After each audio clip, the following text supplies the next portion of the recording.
Un vent anti-éolien soufflait au col du Poirier près de Vittel ce week-end. Le collectif Vosges Horizon Durable se positionne en lanceur d'alerte. Actuellement, 35 éoliennes fonctionnent dans le département, 18 autres sont en construction. Le collectif recense également 160 projets à l'étude. Ce secteur des Vosges centrales, avec les projets actuellement, de l'ordre entre 65 et 80 éoliennes. Tous les jours, vous avez des promoteurs qui prospectent. Puisqu'effectivement, le SCOT des Vosges incite les élus à aller dans les projets éoliens. On les incite même à s'investir financièrement, à s'endetter. Les projets se multiplient en plaine, mais aussi en forêt. Citée pourtant comme l'une des richesses touristiques du département, les promoteurs s'y intéressent tout de même, comme sur le secteur de Tuilière, Montureux-le-Sec. Le paysage change et l'aspect visuel déplaît à certains habitants. J'essaie de protéger un patrimoine vosgien.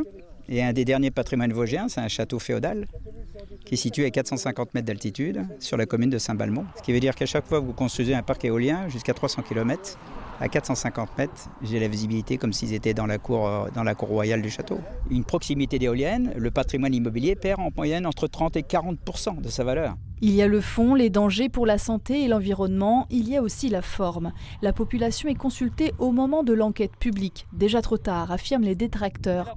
Depuis ses fenêtres à Ville-sur-Yon, cette habitante regarde 5 éoliennes tourner. Il avait été refusé par le préfet à l'époque, il me semble que c'était en 2012.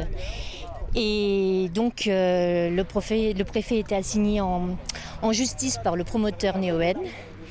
Il a perdu et donc Neoen en a profité pour relancer le projet, mais sans qu'on le sache. On veut qu'un projet, un maire qui s'engage là-dedans, consulte directement la population. Et puis on veut qu'il y ait un minimum de respect pour la population. Val-Froicourt, Rancourt, Remoncourt, les éoliennes feront 180 mètres de haut et elles feront de 3 à 5 MW.